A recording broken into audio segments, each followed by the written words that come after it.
driving force, its engines of renewal and revival, the Prime Minister will share with the nation the progress made and outline the programs in the making, the foregrounding of inclusion, equity and growth in all development initiatives. सम्मान गारद का निरीक्षण करने के बाद अब प्रधानमंत्री लाल किले की प्राचीर की ओर अग्रसर विशाल और भव्य लाहौरी गेट से गुजरते हुए प्रवेश के लिए इसमें एक काठ का पुल है। लाहौरी गेट 41 फीट ऊंचा और 24 फीट चौड़ा, ऊंचा मेहराबदार दरवाज़ा, दरवाजे की 3 मंजिलें और यहाँ से प्रवेश करने के बाद प्राचीर पर पहुँचने के लिए सीढ़ियाँ हैं और अब तो यहाँ विशिष्ट व्यक्तियों के लिए लिफ्ट भी है। शाहजहां ने जब लाल किला बनवाया था तब यहाँ ये प्राचीर नहीं थी, इसे बाद में औरंगजेब ने बनवाया।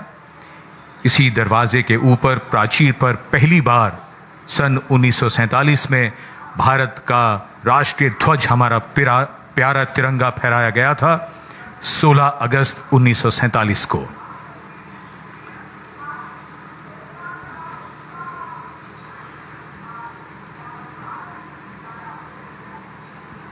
The school children awaiting the arrival of the Prime Minister at the ramparts, and this is the first level of the ramparts.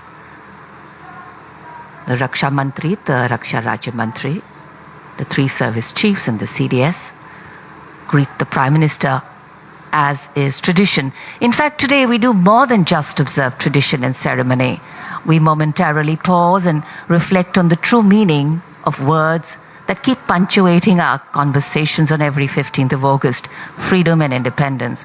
Words that seem fairly straightforward in their meaning, but are highly nuanced in reality and real life.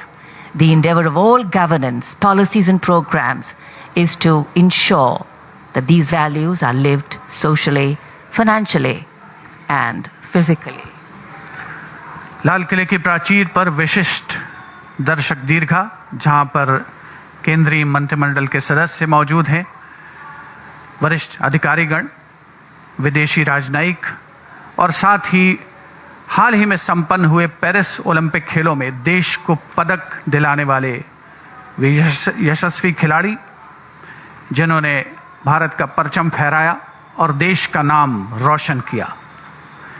78वें स्वाधीनता दिवस का ये पावन अवसर है। मौसम करवट ले रहा है, थोड़ी बहुत बूंदाबांदी हो रही है, लेकिन देशवासियों का जो संकल्प है, देश के प्रति त्याग और बलिदान, समर्पण की जो भावना है, वो न कभी कम हुई है, न कम होगी।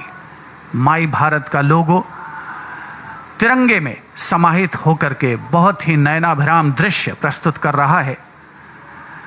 आज के इस स्वाधीनता दिवस समारोह को विशेष कलेवर प्रदान कर रहे हैं देश के कोने कोने से पहुंचे हजारों की संख्या में वे प्रतिभागी, जिन्होंने भारत सरकार की कल्याणकारी योजनाओं का लाभ उठाया है और देश को आगे बढ़ाने में महत्वपूर्ण भूमिका निभा रहे हैं। मौसम लगातार करवट बदलता हुआ आंख मिचौली सी चल रही है। बारिश कभी थम जाती है, फिर होने लगती है और ऐसा तो हम सब मानते हैं कि शुभ अवसर पर बारिश अगर हो तो उसे और भी शुभ माना जाता है। भारत की भूमि ने सदैव वसुदैव कुटुंबकम का संदेश दिया है। लाल किले के सामने का पूरा इलाका सर्वधर्म समभाव की शानदार तस्वीर पेश करता है। ठीक सामने बाईं ओर श्री दिगंबर जैन लाल मंदिर जी है। इसी में पक्षियों का एक चिकित्सालय भी है। इसके आगे प्राचीन गौरी शंकर मंदिर। हम सब जानते हैं कि सावन के महीने में श्रद्धालु यहां विशेष तौर पर उमड़ते हैं। गुरुद्वारा सीसगंज साहिब, त्याग और बलिदान की तस्वीर।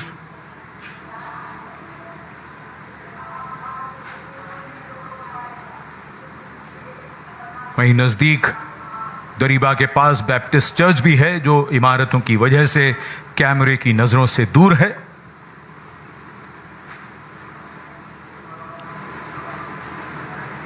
लाल किले के सामने चांदनी चौक के आखिरी छोर पर फतेहपुरी मस्जिद।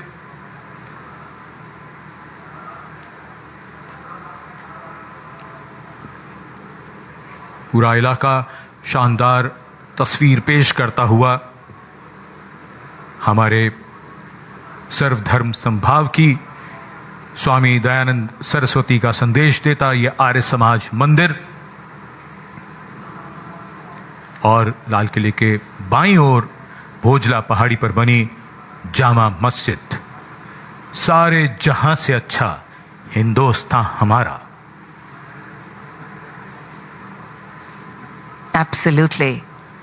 And national celebrations have this beautiful way of foregrounding really what we all have in common and eclipsing that which makes us different. And what better celebration than today's to unite the largest democracy in the world, and today with much over 1 billion heads and hearts suffused in saffron, white and green colors, which have shed their individual identity to become one color, the color of nationhood.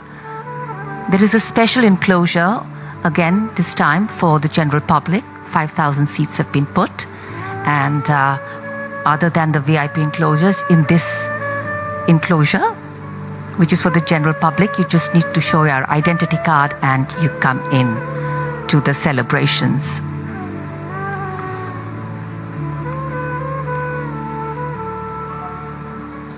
Well, as we said, freedom has many forms of expression, and yes, the weather is one of them.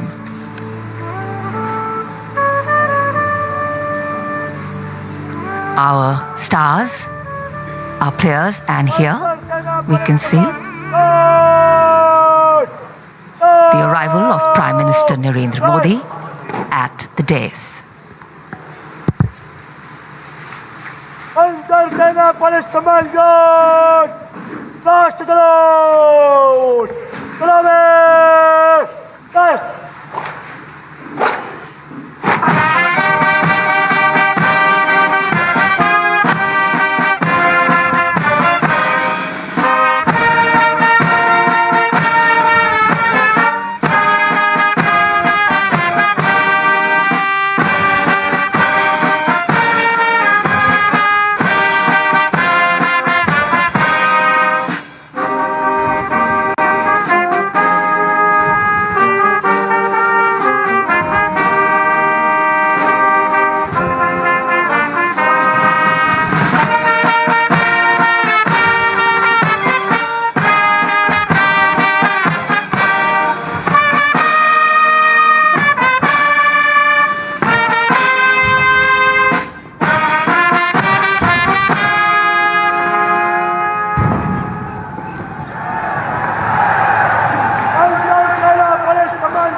Panzer Seena Police Command Guard, Bagul, Fast.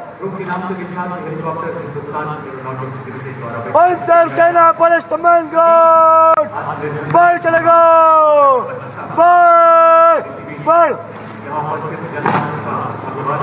Panzer Seena Police Command Guard, राष्ट्रीय ध्वज फहराया गया है और राष्ट्रीय ध्वज guard के जवान इस समय लाल किले की प्राचीर के सामने से प्रस्थान कर रहे हैं और यहाँ पर वायु विचरण करते हुए नजर आ रहे हैं 2 advance light helicopter line astern formation में, जहाँ पर विंग कमांडर अंबर अग्रवाल और विंग कमांडर राहुल नैनवाल पुष्प वर्षा कर रहे हैं उपस्थित जन समूह पर। मन में फूल खिल रहे हैं और आकाश से भी पुष्प वर्षा हो रही है और भारत मना रहा है अपना स्वाधीनता दिवस। उत्सुकता बढ़ती हुई उस अवसर के लिए जिसकी प्रतीक्षा वर्ष भर रहती है। As freedom reigns supreme, well, so does the rain and so do the flowers. National Flag Guard marching off away. They'll come back towards the closure of the program.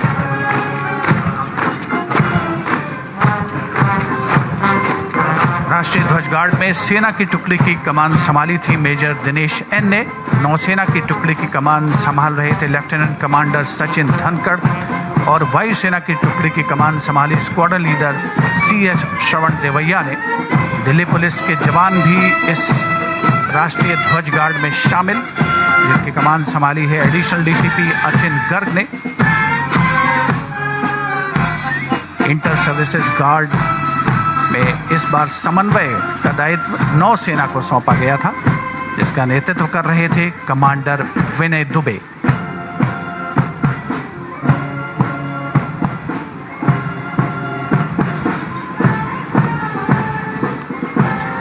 उपस्थित जनसमूह प्रसन्न है, आह्लादित है और प्रतीक्षारत माननीय प्रधानमंत्री महोदय के संबोधन की।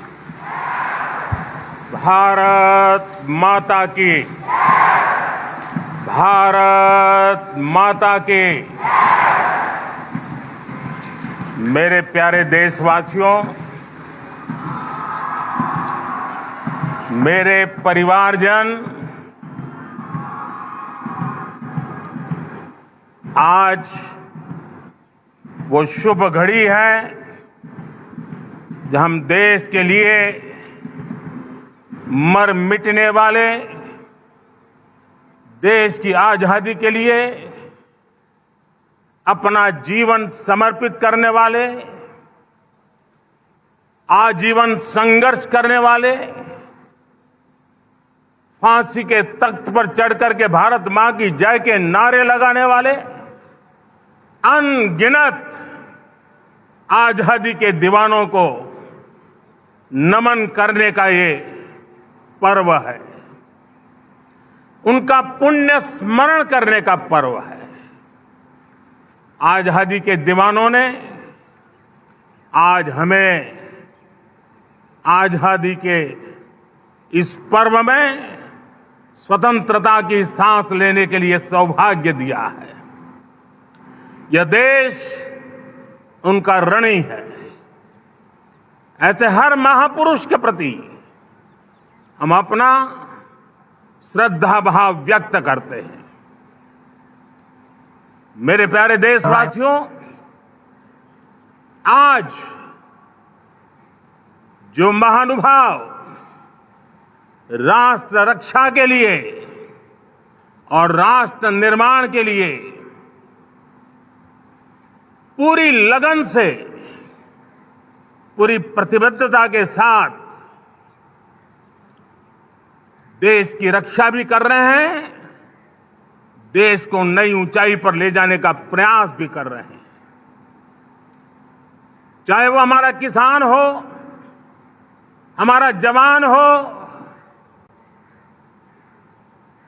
हमारे नौजवानों का हौसला हो, हमारी माताओं बहनों का योगदान हो, दलित हो, पीड़ित हो, शोषित हो, वंचित हो, अभावों के बीच भी स्वतंत्रता के प्रति उसकी निष्ठा, लोकतंत्र के प्रति उसकी श्रद्धा, ये पूरे विश्व के लिए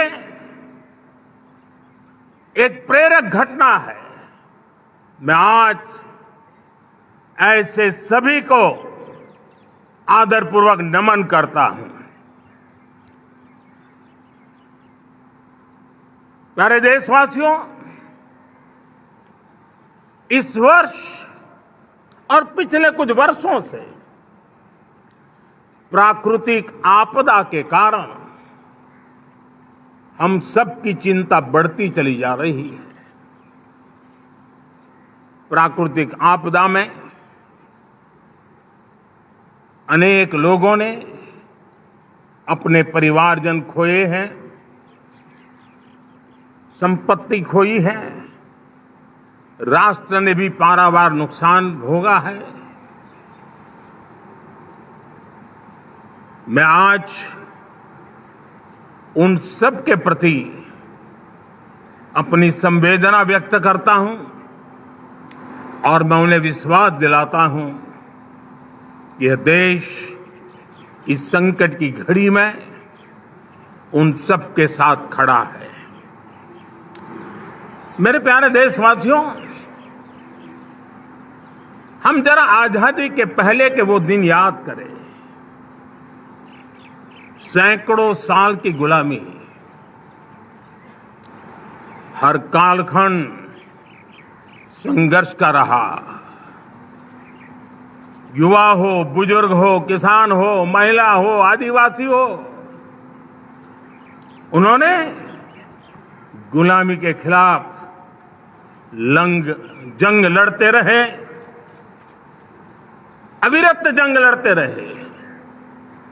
इतिहास गवाह है कि 1857 के स्वतंत्रता संग्राम, जिसको हम याद करते हैं, उसके पूर्व भी हमारे देश के कई आदिवासी क्षेत्र थे जहां आजादी का जंग लड़ा जाता था।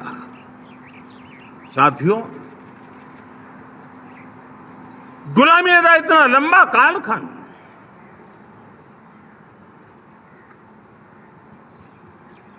जुल्मी शासक, अपरंपार यातनाएं, सामान्य से सामान्य मानवीयों का विश्वास तोड़ने की हर तरकीब है। उसके बावजूद भी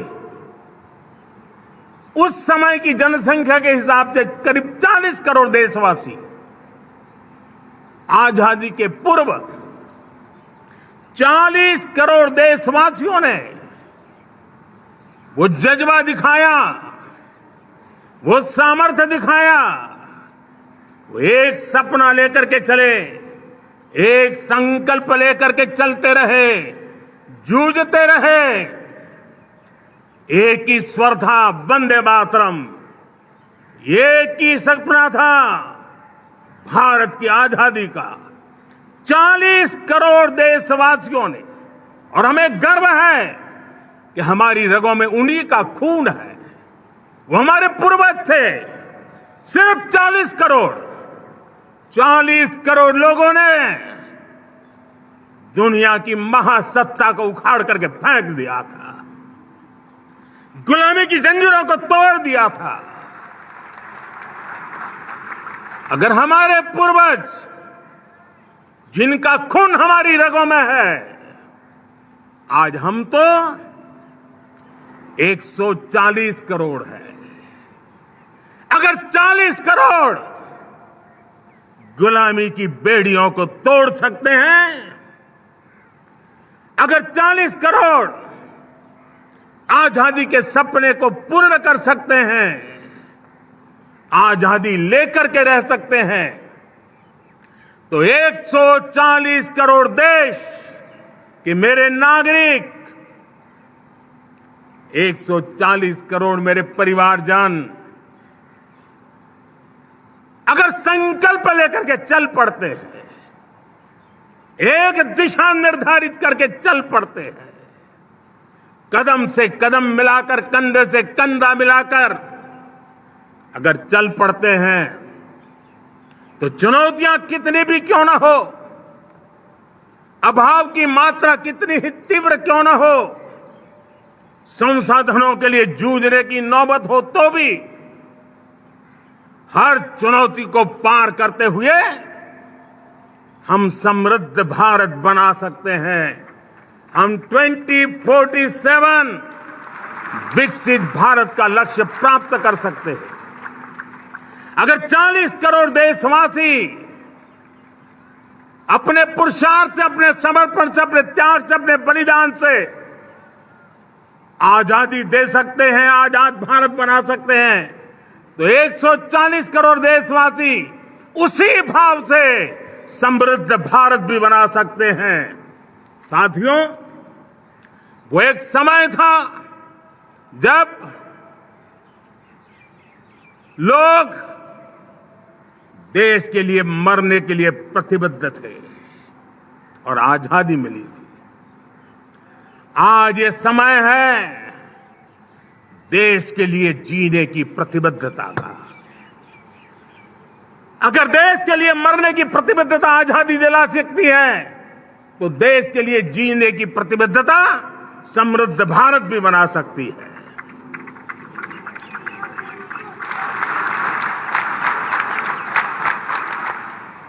साथियों,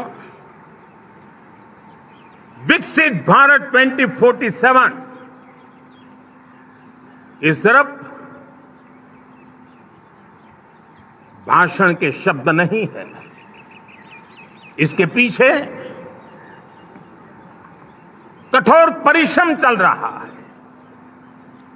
देश के कोटि कोटि जनों के सुझाव लिए जा रहे हैं और हमने देशवासियों से सुझाव मांगे और मुझे प्रसन्नता है कि मेरे देश के करोड़ों नागरिकों ने विकसित भारत 2047 के लिए अनगिनत सुझाव दिए हैं। हर देशवासी का सपना उसमें प्रतिबिंबित हो रहा है, हर देशवासी का संकल्प उसमें झलकता है। युवा हो, बुजुर्ग हो, गांव के लोग हो, शहर के लोग हो, किसान हो, कामदार हो, दलित हो, आदिवासी हो, पहाड़ों में रहने वाले लोग हो, जंगल में रहने वाले लोग हो, शहरों में रहने वाले लोग हैं, हर किसी ने 2047 में जब देश आजादी का 100 साल मनाएगा तब तक विकसित भारत के लिए अनमोल सुझाव दिए हैं। और मैं जब इन सुझावों को देखता था मेरा मन प्रसन्न हो रहा था। उन्होंने क्या लिखा? कुछ लोगों ने कहा कि दुनिया का स्किल कैपिटल बनाने का सुझाव हमारे सामने रखा। 2047 विकसित भारत के लिए कुछ लोगों ने भारत को मैन्युफैक्चरिंग का ग्लोबल हब बनाने का सुझाव दिया। कुछ लोगों ने भारत की हमारी यूनिवर्सिटीज ग्लोबल बने इसके लिए सुझाव दिया। कुछ लोगों ने यह भी कहा कि क्या आजादी के इतने सालों के बाद हमारा मीडिया ग्लोबल नहीं होना चाहिए। कुछ लोगों ने यह भी कहा कि हमारा स्किल्ड युवा विश्व की पहली पसंद बनना चाहिए। कुछ लोगों ने सुझाव दिया भारत को जल्द से जल्द जीवन के हर क्षेत्र में आत्मनिर्भर बनना चाहिए। कई लोगों ने सुझाव दिया कि हमारे किसान जो मोटा अनाज पैदा करते हैं, जिसको हम श्री अन्न कहते हैं, उस सुपर फूड को दुनिया के हर डाइनिंग टेबल पर पहुंचाना है। हमें विश्व के पोषण को भी बल देना है और भारत के छोटे किसानों को भी मजबूती देनी है।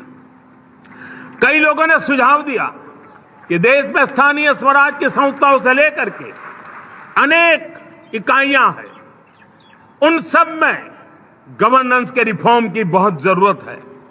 कई लोगों ने लिखा कि न्याय के अंदर जो विलंब हो रहा है उसके प्रति चिंता जाहिर की और यह भी कहा कि हमारे देश में न्याय व्यवस्था में रिफॉर्म की बहुत बड़ी जरूरत है। कई लोगों ने लिखा कि कई ग्रीनफील्ड सिटीज बनाने की अब समय की मांग है। किसी ने बढ़ती हुई प्राकृतिक आपदाओं के बीच शासन प्रशासन में कैपेसिटी बिल्डिंग के लिए एक अभियान चलाने का सुझाव दिया। बहुत सारे लोगों ने यह सपना भी देखा है कि अंतरिक्ष में भारत का स्पेस स्टेशन जल्द से जल्द बनना चाहिए।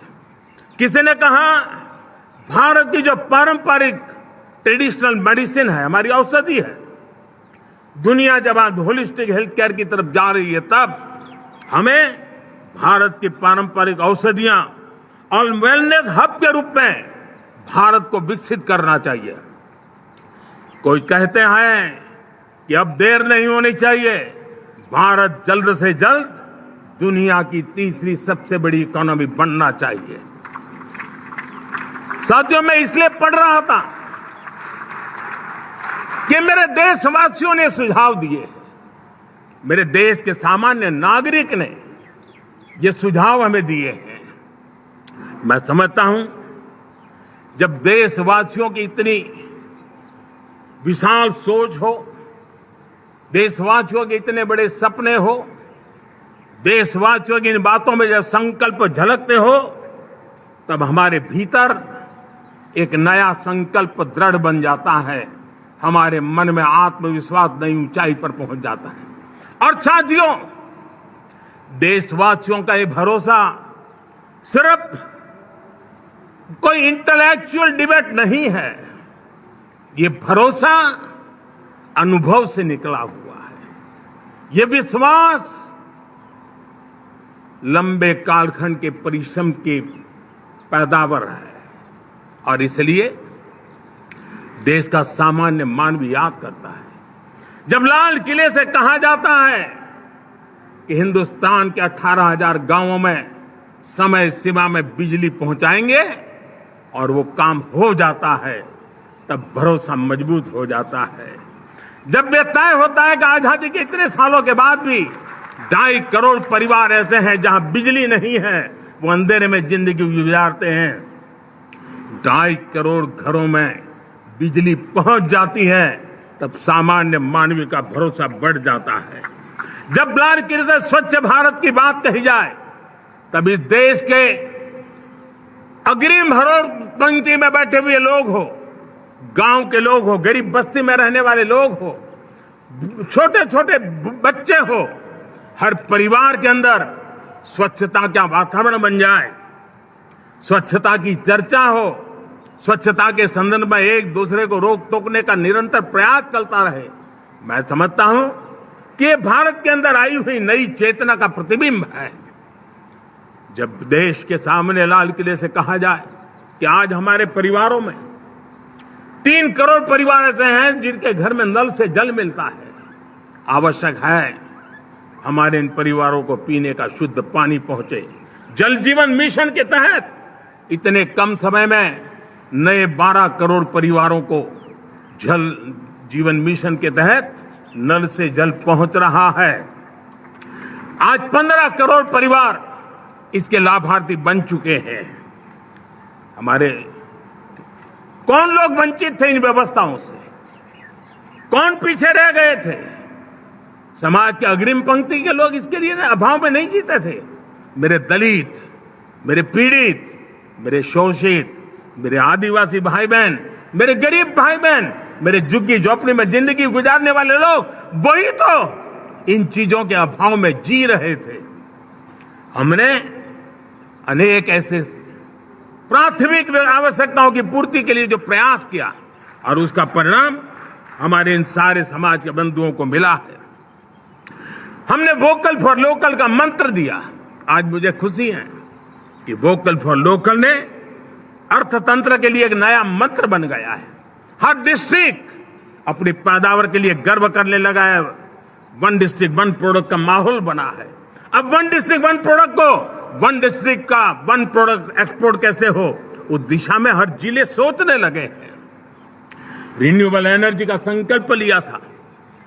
G20 समूह के देशों ने जितना किया है उससे ज्यादा भारत ने किया है और भारत ने ऊर्जा के क्षेत्र में आत्मनिर्भर बनने के लिए, ग्लोबल वार्मिंग की चिंताओं से मुक्ति पाने के लिए हमने काम किया है।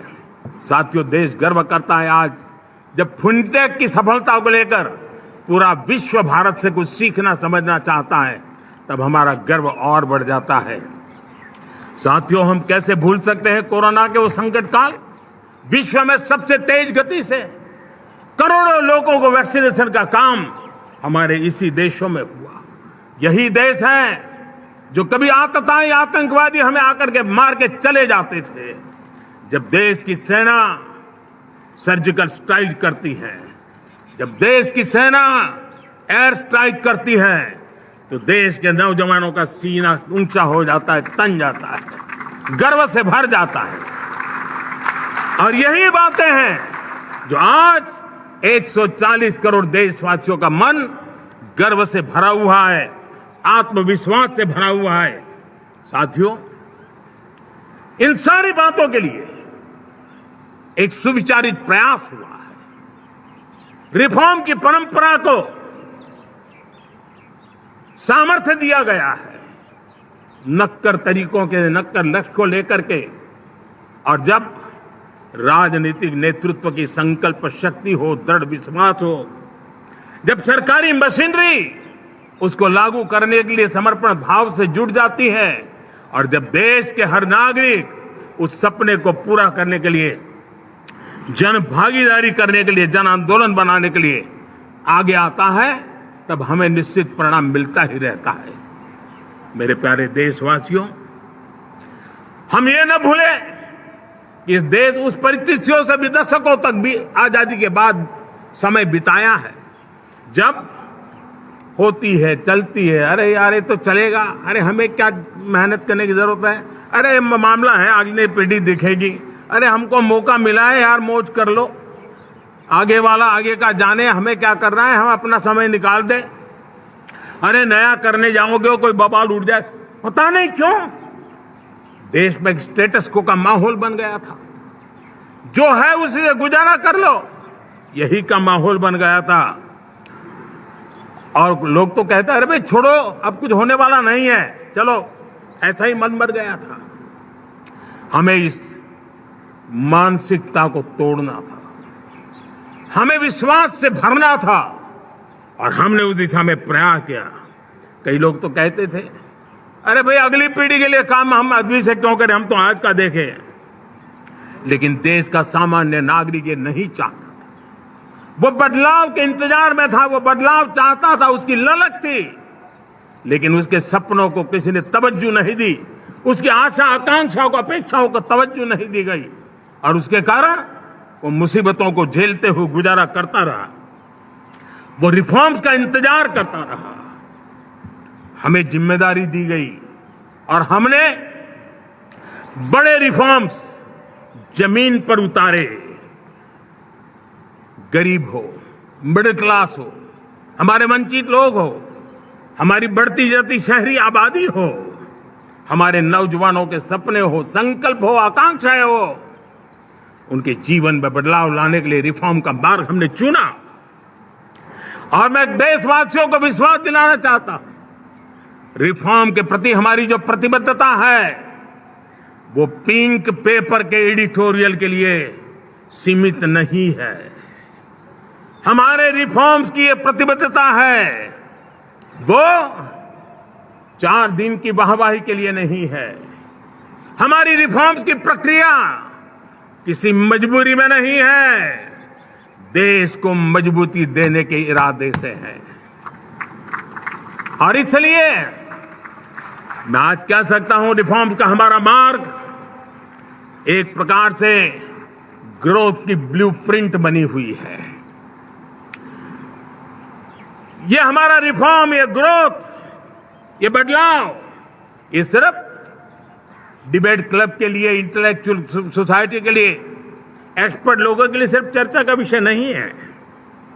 साथियों, हमने राजनीतिक मजबूरी के कारण नहीं किया है। हम जो कुछ भी कर रहे हैं वो राजनीति का भागा गुणा करके नहीं सोचते हैं। हमारा एक ही संकल्प होता है, नेशन फर्स्ट, नेशन फर्स्ट, राष्ट्रहित सुप्रीम, ये मेरा भारत महान बने, इसी संकल्प को लेकर के हम कदम उठाते हैं। साथियों, जब रिफॉर्म की बात आती है, एक लंबा परिवेश है, अगर मैं उसकी चर्चा में चला जाऊंगा तो शायद घंटों निकल जाएंगे, लेकिन मैं छोटा सा उदाहरण देना चाहता हूं। बैंकिंग क्षेत्र में जो रिफॉर्म हुआ, आप सोचिए बैंकिंग क्षेत्र का क्या हाल था, न विकास होता था, न विस्तार होता था, न विश्वास बढ़ता था। इतना ही नहीं, जिस प्रकार की कारनामे चले उसके कारण हमारे बैंक संकटों से गुजर रहे थे।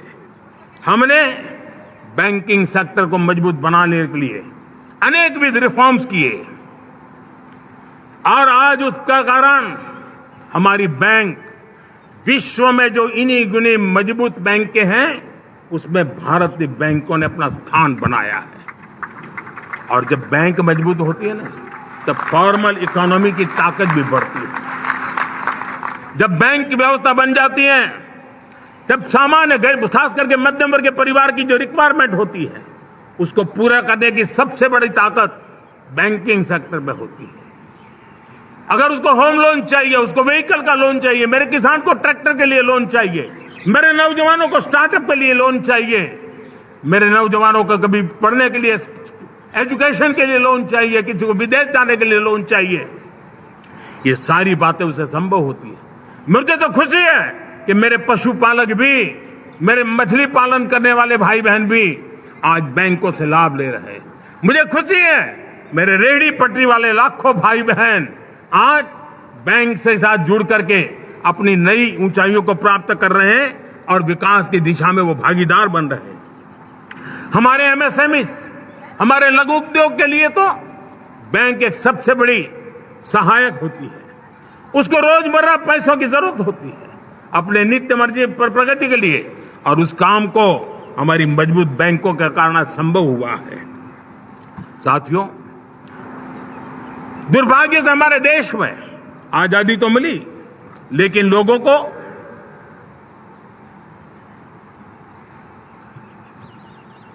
एक प्रकार से माई बाप कल्चर से गुजरना पड़ा।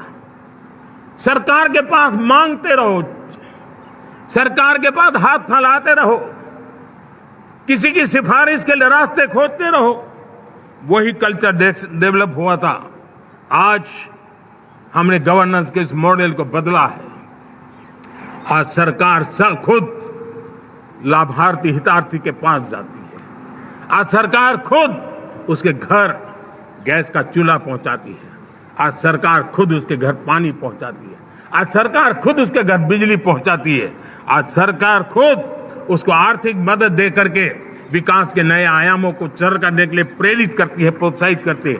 आज सरकार खुद नौजवान के स्किल डेवलपमेंट के लिए अनेकविध कदम उठा रही है।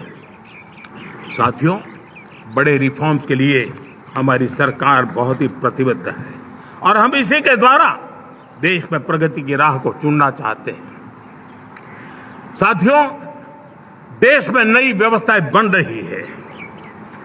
देश को आगे ले जाने के लिए अनेक वित्त नीतियों को, अनेक वित्त पॉलिसीज को निरंतर बनाया जाए और नए सिस्टम पर देश का भरोसा भी बढ़ता रहता है, निरंतर बढ़ता रहता है।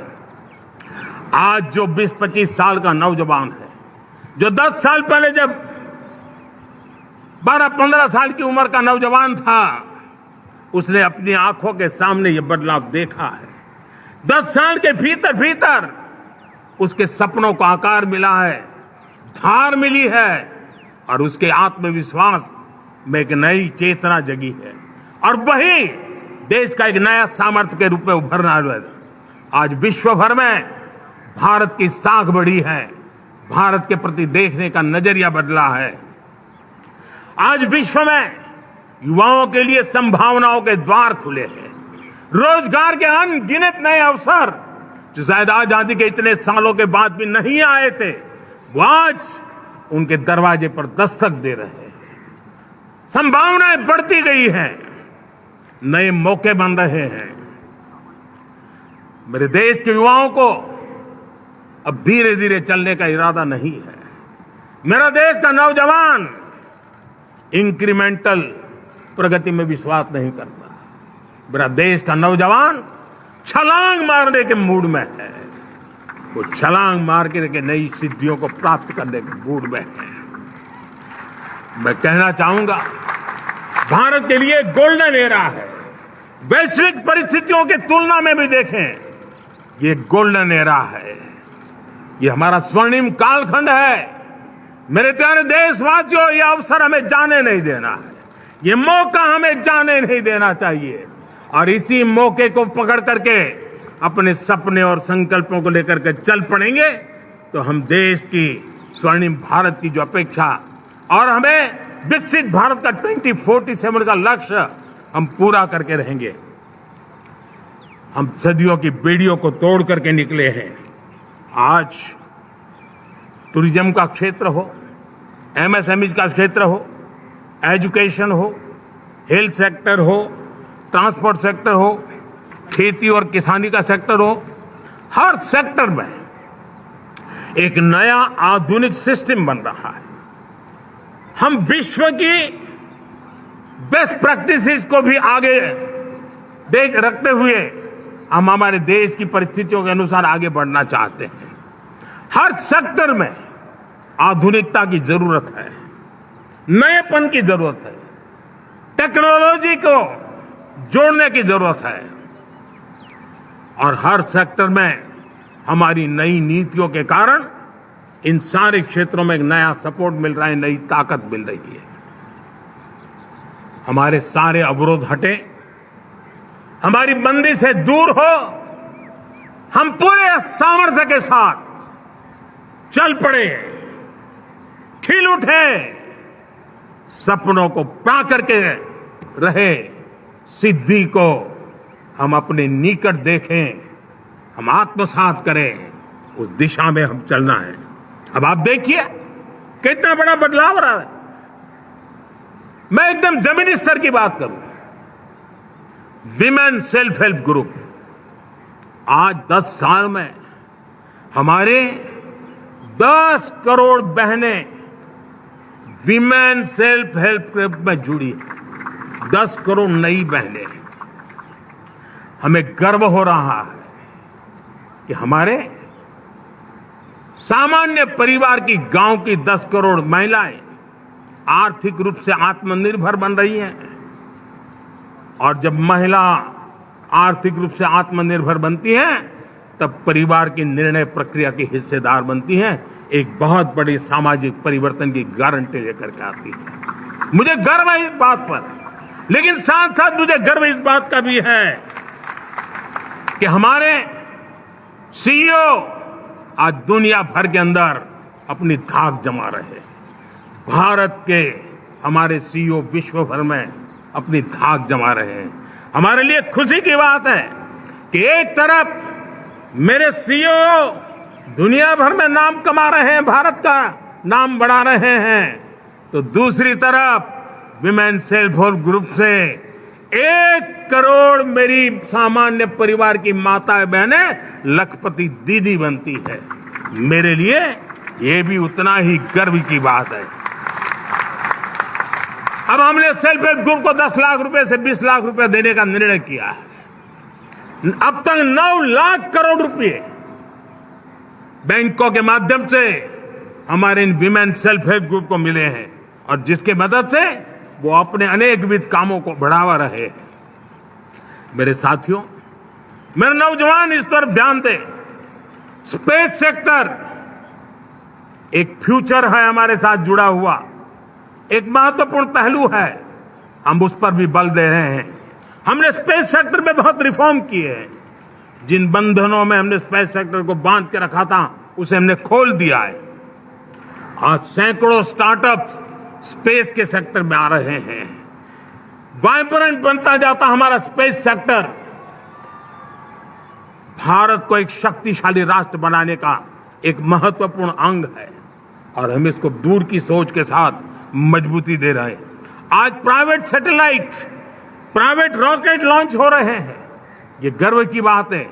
आज मैं कह सकता हूं, जब नीति सही होती है, नियत सही होती है और पूर्ण समर्पण से राष्ट्र का कल्याण यही मंत्र होता है, तो निश्चित परिणाम हम प्राप्त करके रहते हैं।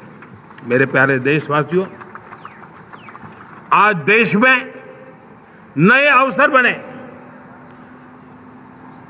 तब मैं कह सकता हूं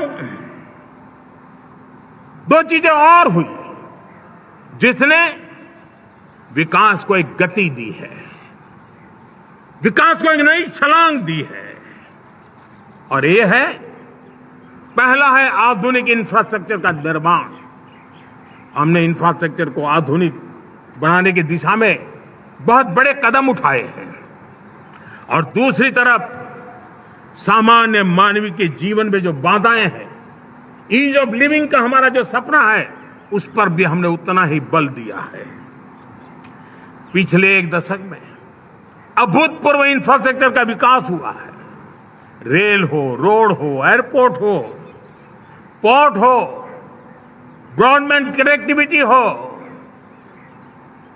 गांव गांव नए स्कूल बनाने की बात हो, जंगलों में स्कूल बनाने की बात हो, दूर सुदूर इलाकों में अस्पताल बनाने की बात हो, आरोग्य मंदिर बनाने की बात हो, मेडिकल कॉलेजों का काम हो, आयुष्मान आरोग्य मंदिरों का निर्माण चलता हो, 60,000 से ज्यादा अमृत सरोवर बने हो, 2 लाख पंचायतों तक ऑप्टिकल फाइबर नेटवर्क पहुंचा हो, नहरों का एक बहुत बड़ा जाल बिछाया जा रहा हो, 4 करोड़ पक्के घर बनना, गरीबों को एक नया आश्रय मिलना, 3 करोड़ नए घर बनाने के संकल्प के साथ आगे बढ़ने की हमारी कोशिश हो।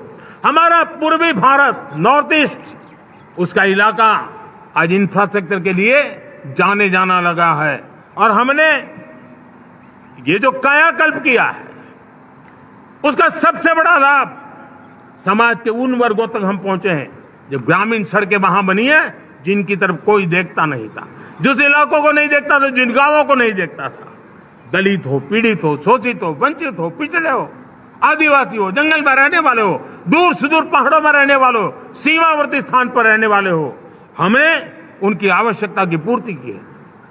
हमारे मछुआरे भाई बहनों की आवश्यकताओं को पूरा करना, हमारे पशुपालकों के जीवन को बदलना, एक प्रकार से सर्वांगीण विकास का प्रयास हमारी नीतियों में रहा, हमारी नीयत में रहा है, हमारे रिफॉर्म में रहा है, हमारे कार्यक्रमों में रहा है, हमारी कार्यशैली में रहा है। और उस सबसे बड़ा लाभ मेरे युवाओं को होता है। उनको नए नए अवसर मिलते हैं, नए नए क्षेत्र में कदम रखने का उसके लिए संभावनाएं बन जाती है। और वही तो सबसे ज्यादा रोजगार दे रहा है, और सबसे ज्यादा रोजगार प्राप्त करने का अवसर इन्हीं समय में उनको मिला है।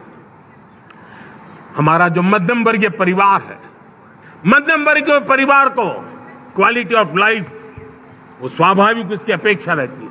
वो देश के लिए बहुत देता है, तो देश का भी दायित्व है कि उसकी जो क्वालिटी ऑफ लाइफ पे जो उसकी अपेक्षाएं हैं, सरकार की कठिनाइयों से मुक्ति की उसकी जो अपेक्षाएं हैं, उसको पूर्ण करने के लिए हम निरंतर प्रयास करते हैं। और मैंने तो सपना देखा है कि 2047 जब विकसित भारत का सपना होगा, तो उसकी एक इकाई ये भी होगी कि सामान्य मानव के जीवन में सरकार की दखलें कम हो, जहां सरकार की जरूरत हो वहां अभाव न हो, और जहां सरकार की बेकारण प्रभाव भी न हो, इस प्रकार की व्यवस्था पर हम प्रतिबद्ध हैं।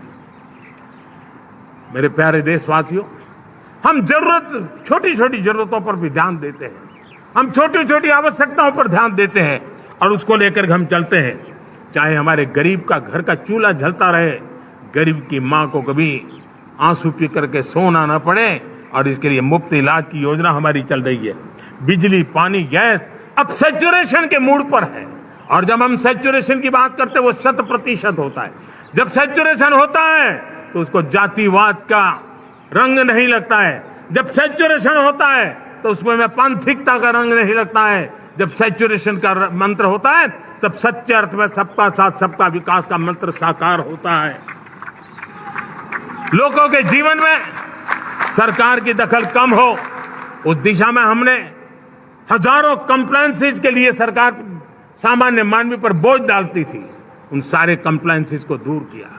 हमने देशवासियों के लिए 1,500 से ज्यादा कानूनों को खत्म कर दिया, ताकि कानूनों की जंजाल के अंदर देशवासियों को फंसना न पड़े। हमने छोटी छोटी गलतियों के कारण ऐसे कानून बने थे, उनको जेल में अंदर धकेल दिया जाए। हमने उन छोटे छोटे कारणों से जेल जाने के जो परंपराएं थी, उन सारे कानूनों को नष्ट कर दिया, और उसको कानूनों को जेल भेजने के प्रावधान को व्यवस्था से बाहर कर दिया है।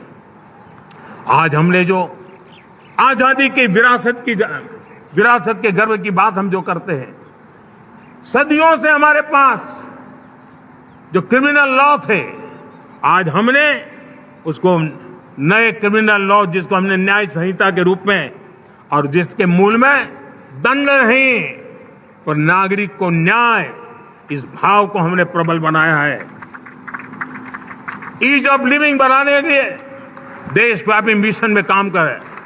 हर लेवल पर मैं सरकार के प्रतिनिधियों का आह्वान करता हूं। मैं जनप्रतिनिधि, वो किसी भी दल के क्यों न हो, किसी भी राज्य के क्यों न हो, सबसे आग्रह करता हूं कि हमने एक मिशन मोड में ईज ऑफ लिविंग के लिए कदम उठाने चाहिए। मैं हमारे युवाओं को, प्रोफेशनल्स को, सबको मैं कहना चाहता हूं, आप अपने स्थान पर जहां पर आपको छोटी छोटी दिक्कतें होती है, आप उसके सॉल्यूशन को लेकर के सरकार को चिट्ठी लिखते रहिए। सरकार को बताइए कि बिना कारण की कठिनाई आए उसको दूर करने से कोई नुकसान नहीं है। मैं पक्का मानता हूं आज सरकारें संवेदनशील है। हर सरकार, स्थानीय स्वराज्य की संस्था होगी या राज्य सरकार होगी या केंद्र सरकार होगी, उसको तवज्जो देगी।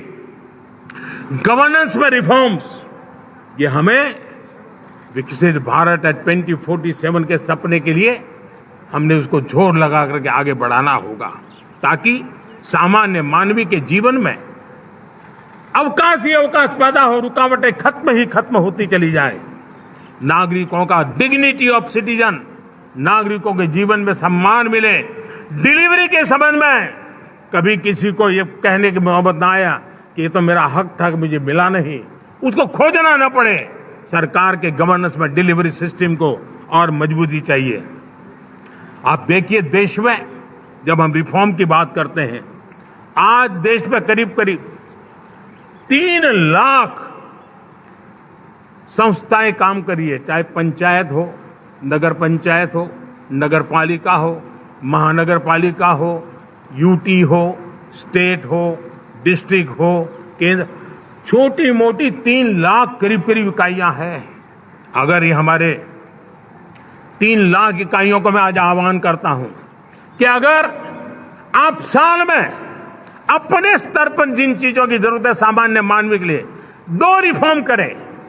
ज्यादा नहीं कह रहा हूं मेरे साथियों, एक पंचायत हो, एक राज्य सरकार हो, कोई विभाग हो, सिर्फ 1 साल में 2 रिफॉर्म और उसको जमीन पर उतारें। आप देखिए, हम देखते ही देखते 1 साल में करीब 25-30 लाख रिफॉर्म कर सकते हैं। जब 25-30 लाख रिफॉर्म हो जाए तब सामान्य मानवीय का विश्वास कितना बढ़ जाएगा, उसकी शक्ति राष्ट्र को नई ऊंचाई पर ले जाने में कितनी काम आएगी। और इसलिए हम अपने स्तर पर होती है चलती से मुक्ति पाकर के बदलावों के लिए आगे आए, हिम्मत के साथ आगे आए। और सामान्य मानवीय की जरूरत, छोटी छोटी जरूरत होती है, पंचायत लेवल पर भी वो मुसीबतें झेल रहा है, उन मुसीबतों से हम मुक्ति दिलाएं तो मुझे पक्का विश्वास है कि हम सपनों को पार कर सकते हैं। मेरे प्यारे देशवासियों, आज देश आकांक्षाओं से भरा हुआ है। हमारे देश का नौजवान नई सिद्धियों को चूमना चाहता है, नए नए शिखरों पर वो कदम रखना चाहता है। और इसलिए हमारी कोशिश है हर सेक्टर में कार्य को हम गति दें, तेज गति दें। और उसके द्वारा पहले हम हर सेक्टर में नए अवसर पैदा करें।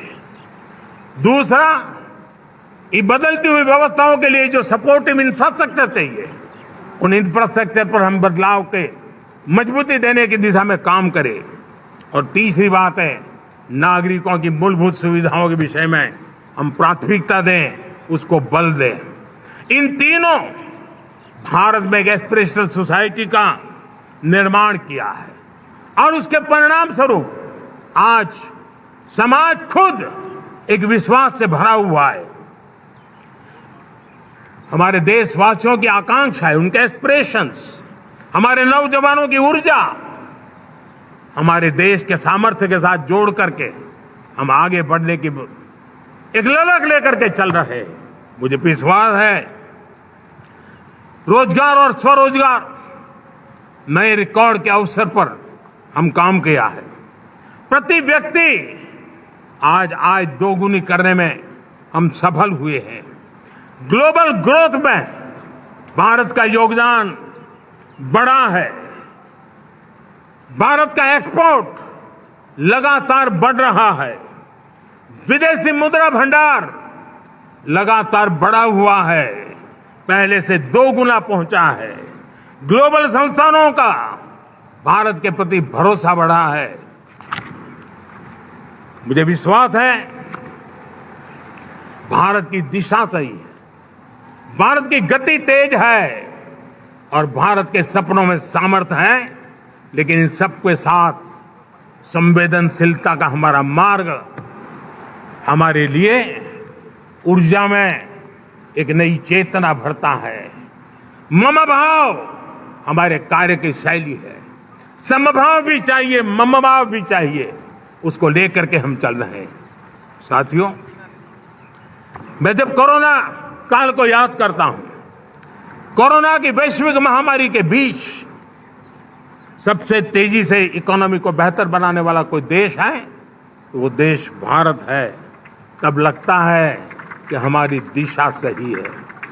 जब जात पात मत पंथ ऊपर उठकर हर घर तिरंगा फहराया जाता है, तब लगता है देश की दिशा सही है। आज पूरा देश तिरंगा है, हर घर तिरंगा है। न कोई जात है, न कोई पात है, न कोई ऊंच है, न कोई नीच है, सभी भारतीय है। यही तो हमारी दिशा की ताकत है। जब हम 25 करोड़ लोगों को गरीबी से बाहर निकालते हैं, तब हमारा विश्वास पक्का हो जाता है कि हमने गति को बराबर मेंटेन किया है और सपनों को साकार करना दूर नहीं है। जब 100 से अधिक आकांक्षी जिले अपने अपने राज्य के अच्छे जिलों की स्पर्धा कर रहे हैं, बराबरी करने लगे हैं, तो हमें लगता है कि हमारी दिशा और गति दोनों सामर्थ्यवान है।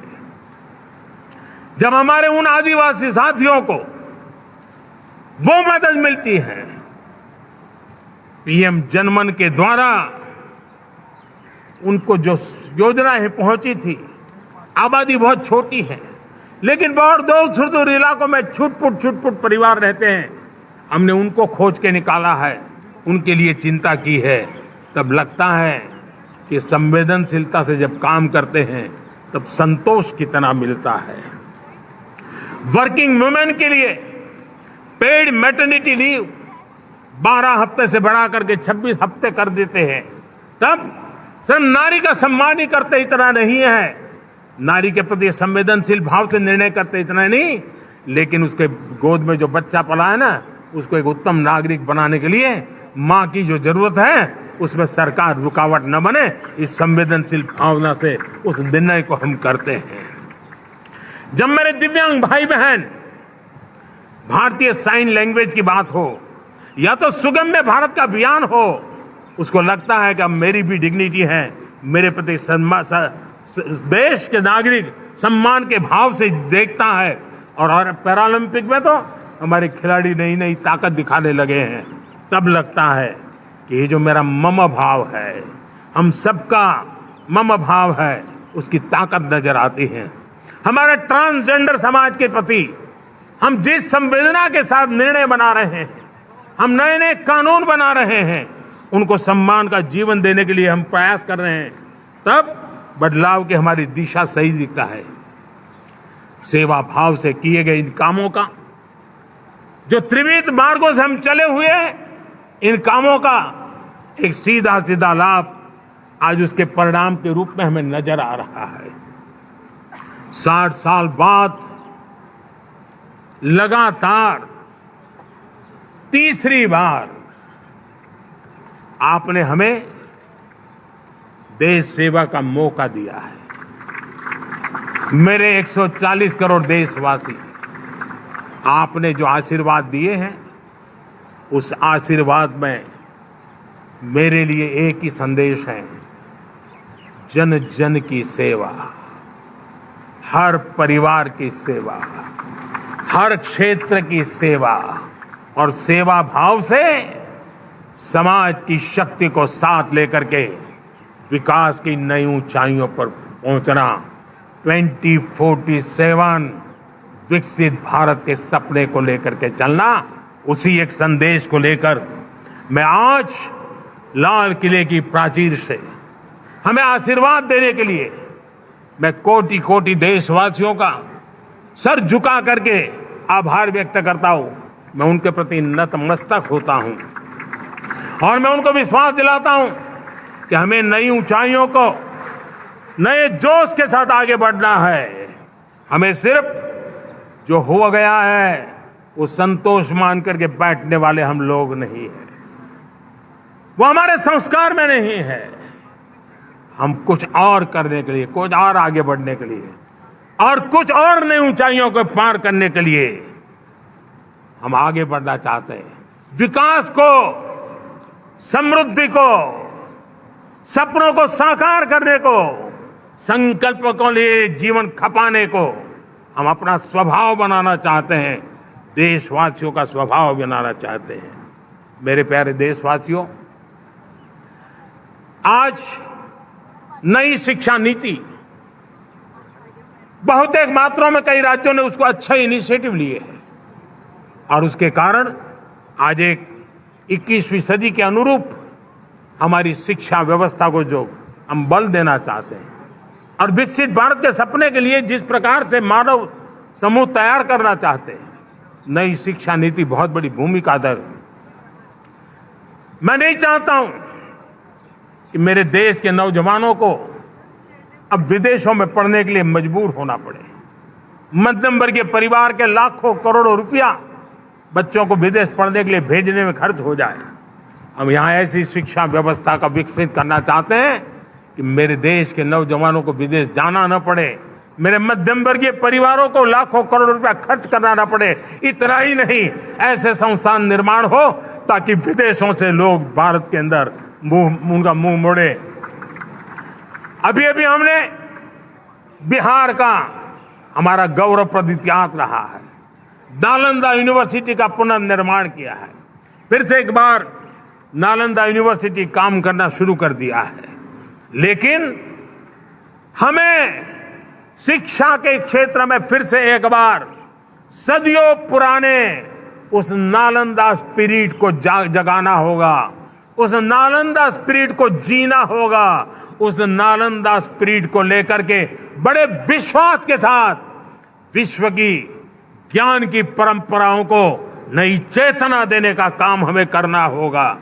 मुझे पक्का विश्वास है कि नई शिक्षा नीति ने मातृभाषा पर बल दिया है।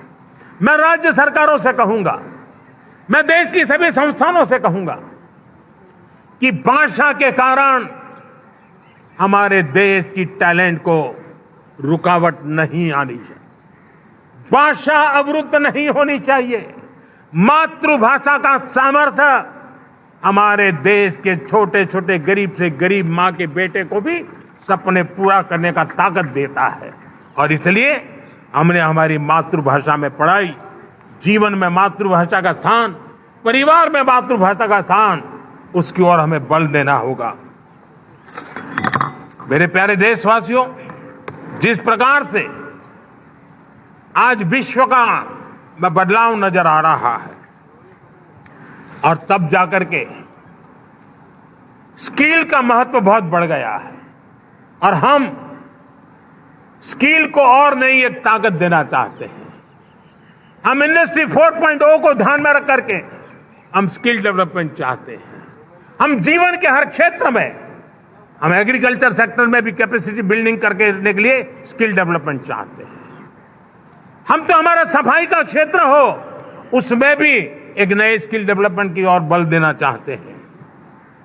और हम स्किल इंडिया प्रोग्राम को बहुत व्यापक रूप से इस बार लेकर के आए हैं। बजट में भी इसका बहुत बड़ा, इस बजट में इंटर्नशिप को भी हमने बल दिया है ताकि हमारे नौजवानों को एक एक्सपीरियंस मिले, उनकी कैपेसिटी बिल्डिंग हो और बाजार में उनका ताकत दिखाई दे। उस प्रकार से मैं स्किल युवाओं को तैयार करना चाहता हूं। और इसलिए कई बार, और दोस्तों, आज विश्व की परिस्थिति को देखते हुए मैं साफ साफ देख रहा हूं कि भारत का स्किल्ड मैन पावर जो है, हमारा स्किलफुल जो नौजवान है, वो ग्लोबल जॉब मार्केट में अपनी दमक बनाए। हम उस सपने को लेकर के आगे चल रहे हैं।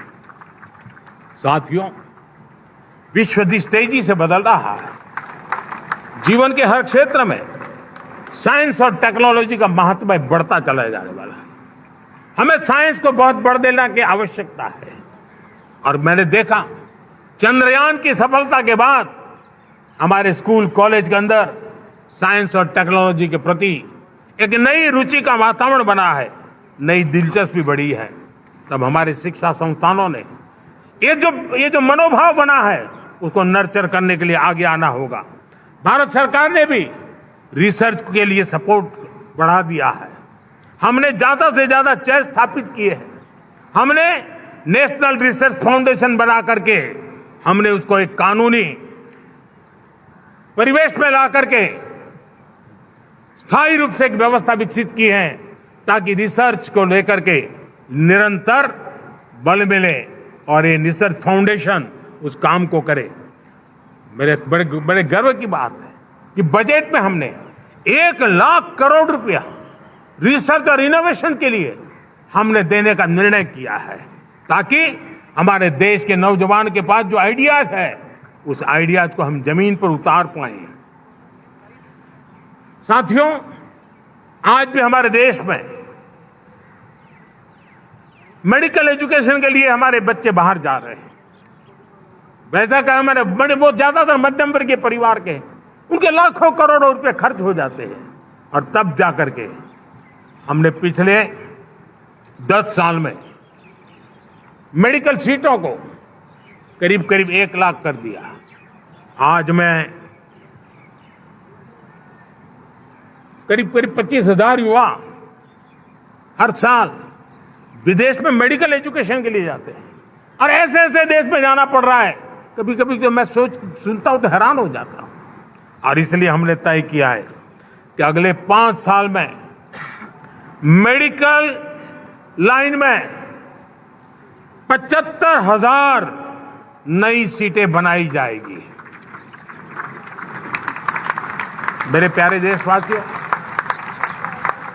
विकसित भारत 2047 वो स्वस्थ भारत भी होना चाहिए और जब स्वस्थ भारत हो तो आज जो बच्चे हैं उनके पोषण पर आज से ही ध्यान देने की जरूरत है। और इसलिए हमने विकसित भारत की जो पहली पीढ़ी है उनकी तरफ विशेष ध्यान दे करके हमने पोषण का एक अभियान चला है।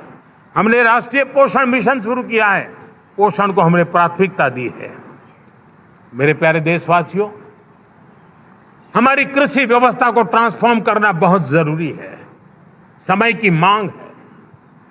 हम सदियों से जिस परंपरा में दबे हुए हैं, जकड़े हुए हैं, उससे मुक्ति पानी होगी और हमारे किसानों को उसके लिए हम मदद भी दे रहे हैं। हम उसको ट्रांसफॉर्म करने की दिशा में लगातार काम करते आए हैं। आज आसान ऋण दे रहे हैं किसानों को, टेक्नोलॉजी की मदद दे रहे हैं। किसान जो पैदावार करता है उसको वैल्यू एडिशन के लिए हम काम कर रहे हैं। उसके लिए मार्केटिंग के लिए पूरा प्रबंध करते हैं ताकि उसको एंड टू एंड हर जगह पे हैंड होल्डिंग की व्यवस्था हो। उस दिशा में हम काम कर रहे हैं। आज जब धरती माता के प्रति सारा विश्व चिंतित है, जिस प्रकार से उर्वरक के कारण हमारी धरती माता की शहद दिनों दिन बिगड़ता जा रही है, हमारी धरती माता की उत्पादकता क्षमता खत्म होती चली जा रही है, कम होती चली जा रही है। और उस समय मैं मेरे देश के लाखों किसानों का आभार व्यक्त करना चाहता हूं जिन्होंने प्राकृतिक खेती का रास्ता चुना है और हमारी धरती माता की सेवा करने का भी उन्होंने बीड़ा उठाया है। और इस बार बजट में भी हमने प्राकृतिक खेती को बल देने के लिए बहुत बड़ी योजनाओं के साथ बहुत बड़ा बजट में प्रावधान किया है। मेरे प्यारे देशवासियों, आज दुनिया की स्थिति में देखता हूं पूरा विश्व होलिस्टिक हेल्थ केयर की तरफ मुड़ रहा है और तब उनको ऑर्गेनिक फूड ये उनकी प्रथम पसंद बनी है।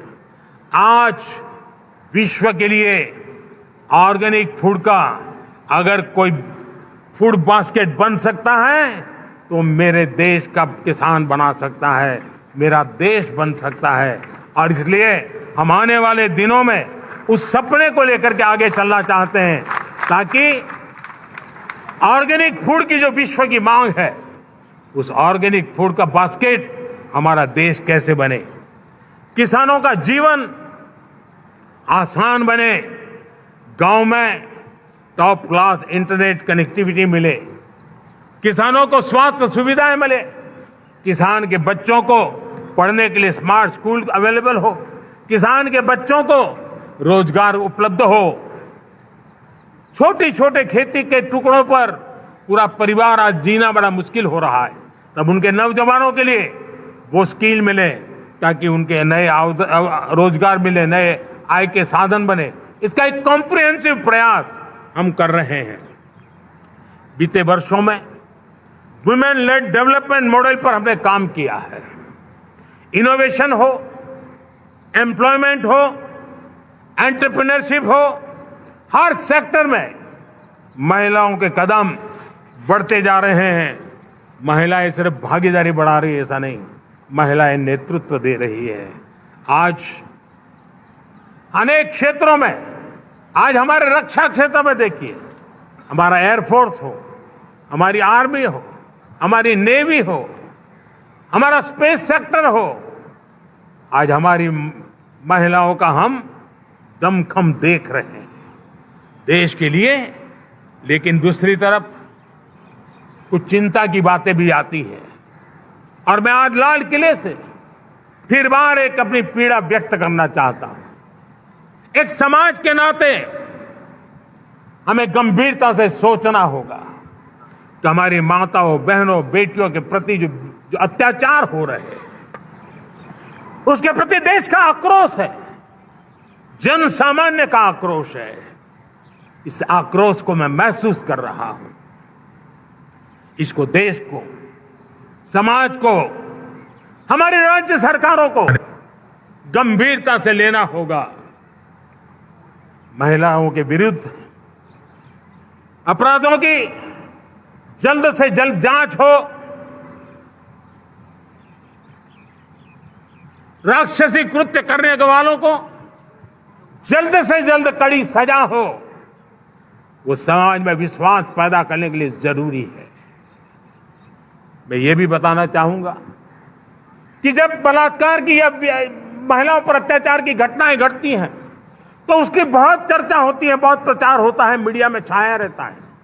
लेकिन जब ऐसे राक्षसी मनोवृत्ति व्यक्ति को सजा होती है तो वो खबरों में कहीं नजर नहीं आती है, कोने में कहीं पड़ा रहता है।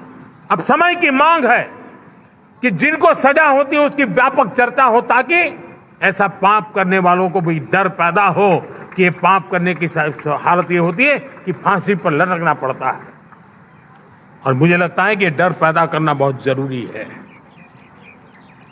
मेरे प्यारे देशवासियों, हमारे देश में ऐसी एक आदत बन गई थी स्वभाव से, हम देश को कम आंकना, देश के प्रति गौरव के भाव का अभाव होना, ये पता नहीं क्यों हमारे जहन में घुस गया था। और हम तो कभी कभी तो लेट आए तो कहते थे इंडियन ट्राइब, शर्म के साथ हम बोल देते थे। देश को इन चीजों से हमने बाहर लाने में सफलता पाई है। किसी जमाने में कहा जाता था अरे खिलौने भी बाहर से आते थे, वो दिन देखे हमने। आज मैं गर्व से कह सकता हूं कि मेरे देश के खिलौने दुनिया के बाजार में अपनी धमक लेकर के पहुंच रहे हैं।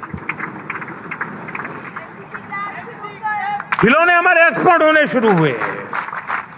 तो एक जमाना था हम मोबाइल फोन इंपोर्ट करते थे, आज मोबाइल फोन का मैन्युफैक्चरिंग का इकोसिस्टम बना है, एक बहुत बड़ा हब बना है, और आज हम मोबाइल फोन दुनिया में एक्सपोर्ट करने लगे हैं। ये भारत की ताकत है। साथियों, भविष्य के साथ सेमीकंडक्टर जुड़ा हुआ है, आधुनिक टेक्नोलॉजी जुड़ी हुई है, एआई जुड़ा हुआ है। हमने सेमीकंडक्टर मिशन पर काम शुरू किया है। हर उपकरण में मेड इन इंडिया चिप क्यों न हो, क्यों ये सपना मेरे देश का नौजवान देखे। टैलेंट यहाँ है, सारे इस प्रकार के रिसर्च काम हिंदुस्तान में होते हैं, तो अब प्रोडक्शन भी हिंदुस्तान में होगा, सेमीकंडक्टर का काम भी हिंदुस्तान में होगा, और हम एंड टू एंड सॉल्यूशन दुनिया को देने की ताकत रखते हैं, और हम उसको साथियों एक जमाना हमने देखा है 2G के लिए हम कैसा संघर्ष करते थे। आज हर उपकरण में हम देख रहे हैं हम तेजी से आगे बढ़े। और 5G जिस तेजी से पूरे देश में रोल आउट हुआ, हिंदुस्तान के करीब करीब सभी क्षेत्रों में 5G पहुंच गया, वो विश्व में तेज गति से 5G पहुंचाने में हम आगे रहे। और देश साथियों, मैंने कहा हम रुकने वाले नहीं है। 5G पे रुक जाना हमें मंजूर नहीं है। हम 6G पर अभी से मिशन मोड में काम कर रहे हैं, और विश्व में हम उसमें भी अपनी धमक जमाएंगे, ये मैं विश्वास से कहता हूं। मेरे प्यारे साथियों, डिफेंस सेक्टर हमारी आदत हो गई थी, डिफेंस बजट कितना ही क्यों न हो, लेकिन कभी को सोचता नहीं था कि डिफेंस बजट बढ़ा तो जाता कहां है। डिफेंस बजट विदेशों से खरीदी में चला जाता था। अब हम चाहते हैं हम आत्मनिर्भर बने, और मैं हमारी डिफेंस फोर्सेस का हृदय से धन्यवाद करता हूं। उन्होंने हजारों ऐसी चीजें लिस्ट कर दी है। उन्होंने तय किया है कि हम विदेश से नहीं लाएंगे। राष्ट्र के लिए जीना क्या कहते हैं, ये हमारे सेना के जवानों ने दिखाया है, और उसके कारण डिफेंस के सेक्टर में हम आत्मनिर्भर होते चले जा रहे हैं। आज डिफेंस मैन्युफैक्चरिंग में भारत की पहचान बनी है, और मैं आज खुशी से कह सकता हूं कि जो देश कभी डिफेंस की हर छोटी मोटी चीज बाहर से लाता था, आज धीरे धीरे दुनिया के कई देशों में हम जो डिफेंस के इक्विपमेंट मैन्युफैक्चर कर रहे हैं वो हम एक्सपोर्ट करने लगे हैं। दुनिया में डिफेंस हब, मैन्युफैक्चरिंग हब के रूप में हम धीरे धीरे उभर रहे हैं। हम मैन्युफैक्चरिंग क्षेत्र को बढ़ावा देना चाहते हैं क्योंकि रोजगार के लिए सर्वाधिक आवश्यक है। आज पीएलआई स्कीम को बहुत बड़ी सफलता मिली है। एफडीआई रिफॉर्म्स, उसने भी हमें बहुत बड़ी ताकत दी है। एमएसएमईज को बहुत बड़ा बल मिला है, नई व्यवस्थाएं विकसित हुई है, और उसके कारण हमारा मैन्युफैक्चरिंग सेक्टर, हम दुनिया का एक मैन्युफैक्चरिंग हब बने। जिस देश के पास इतनी नौजवान शक्ति हो, जिस देश के अंदर ये सामर्थ्य हो, हम मैन्युफैक्चरिंग की दुनिया में भी इंडस्ट्री 4.0 में हम बहुत बड़ी ताकत के साथ आगे जाना चाहते हैं। और इसके लिए आवश्यक स्किल डेवलपमेंट, उस पर भी हमने बल दिया है, और स्किल डेवलपमेंट में भी हमने नए मॉडल तय किए हैं। हमने जन भागीदारी को जोड़ा है ताकि तुरंत रिक्वायरमेंट के अनुसार स्किल डेवलपमेंट हम कर सके। और मुझे विश्वास है, मैं लाल किले की प्राचीर से कह रहा हूं, वो दिन दूर नहीं होगा जो भारत इंडस्ट्रियल मैन्युफैक्चरिंग का हब होगा, दुनिया उसकी तरफ देखती होगी। आज विश्व की बहुत बड़ी कंपनियां भारत में निवेश करना चाहती हैं। ये चुनाव के बाद मैंने देखा, मेरे तीसरे कार्यकाल में जितने लोग मुझसे मिलने के लिए मांग कर रहे हैं वो ज्यादातर निवेशक लोग हैं, विश्व भर के निवेशक हैं। वो आना चाहते हैं, भारत में निवेश करना चाहते हैं। ये एक बहुत बड़ा गोल्डन अपॉर्चुनिटी है।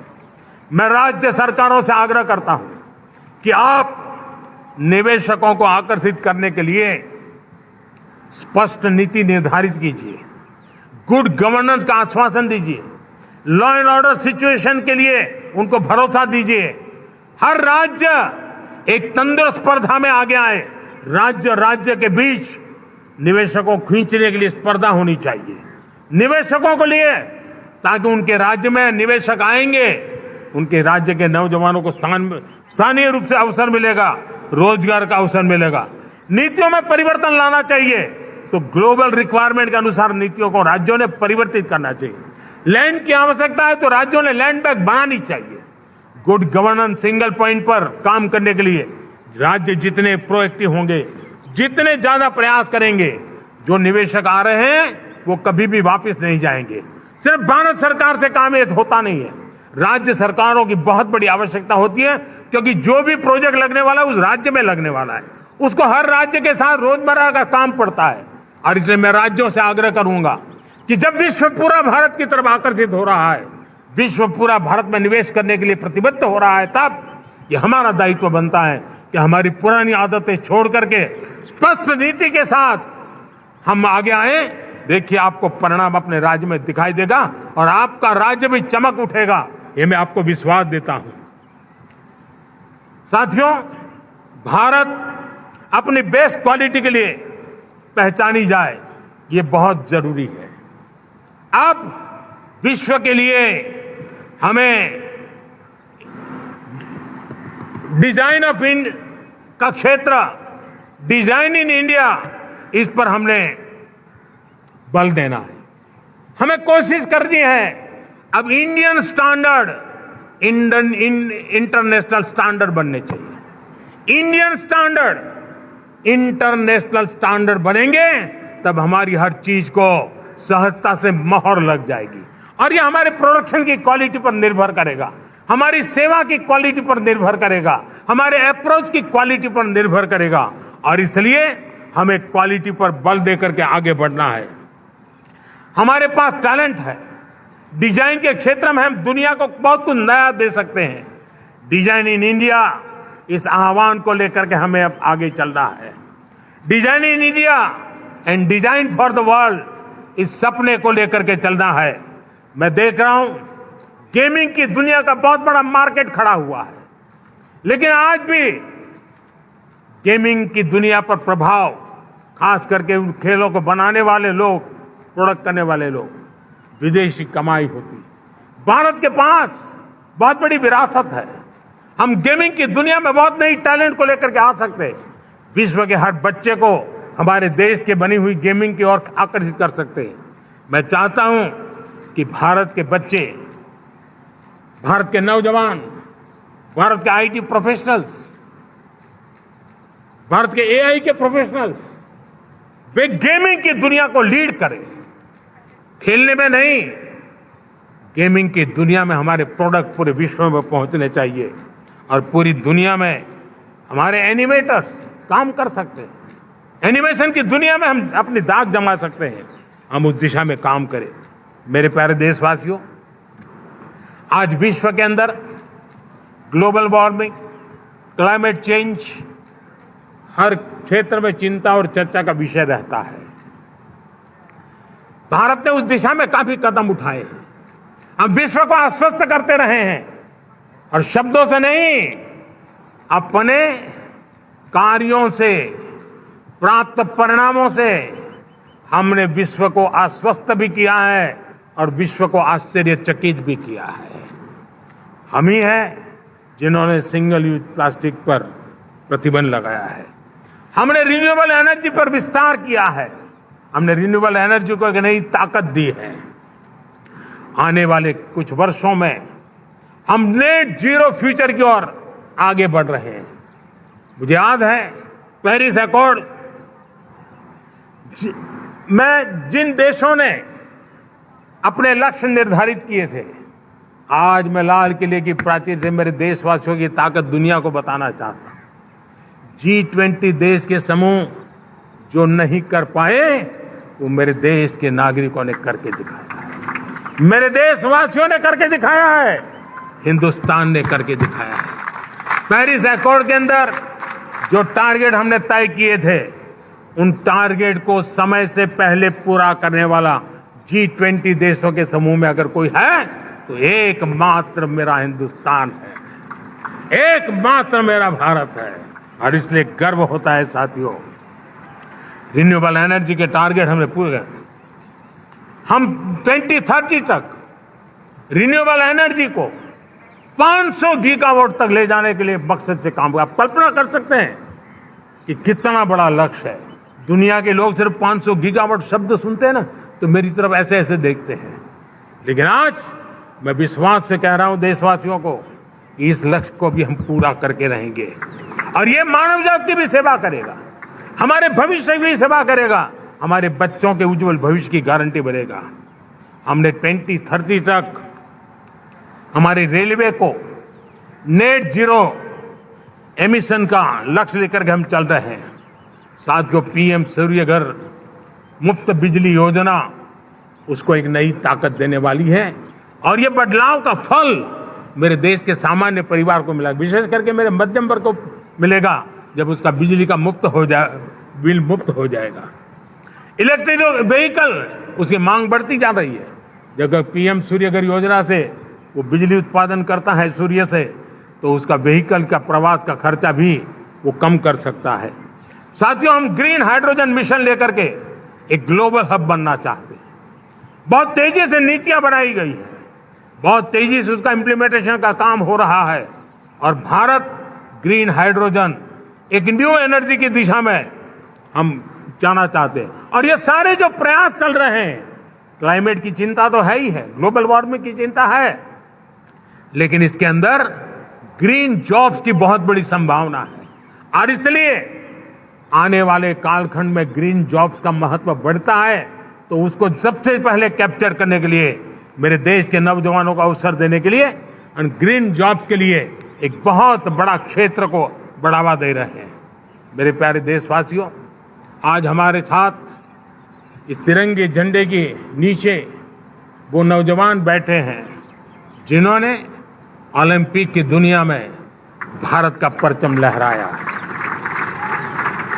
मैं मेरे देश के सभी एथलीट्स को, मेरे देश के सभी खिलाड़ियों को 140 करोड़ देशवासियों की तरफ से बधाई देता हूं और हम नए सपने, नए संकल्प, अत्यंतिक पुरुषार्थ के साथ नए लक्ष्यों को हासिल करने के लिए आगे बढ़ेंगे, ऐसा मैं विश्वास के साथ उनको शुभकामनाएं भी देता हूं। आने वाले कुछ दिनों में भारत के एक बहुत बड़ा दस्ता पैरालंपिक के लिए पेरिस जाने के लिए रवाना होगा। मैं मेरे सभी पैरालंपिक खिलाड़ियों को भी हृदय से बहुत बहुत शुभकामनाएं देता हूं। साथियों, भारत ने G20 को ऑर्गेनाइज किया, हिंदुस्तान के अनेक शहरों में ऑर्गेनाइज किया, 200 से ज्यादा इवेंट किए। पूरे विश्व में G20 का इतना बड़ा व्याप, इतना बड़ा कार्यक्रम कभी नहीं हुआ, इस बार हुआ। इसने एक बात सिद्ध कर दी है कि भारत में बड़े से बड़े कार्यक्रम ऑर्गेनाइज करने की ताकत है। भारत को किसी कोई भी हॉस्पिटैलिटी का सामर्थ्य भारत में सबसे ज्यादा है। अगर ये सिद्ध हो चुका है तो साथियों, हिंदुस्तान का सपना है कि 2036 में जो ओलंपिक होगा वो मेरे हिंदुस्तान की धरती पर हो। इसके लिए हम तैयारी कर रहे हैं, उसके लिए हम आगे बढ़ेंगे। साथियों, समाज के आखिरी तबके के जो लोग हैं, ये हमारा सामाजिक दायित्व है। अगर कोई पीछे रह जाते हैं तो हमारी आगे बढ़ने की गति कम कर देता है और इसलिए हम आगे बढ़ना चाहते हैं तो भी सफलता तब मिलती है पीछे वाले को भी साथ साथ आगे ले आए।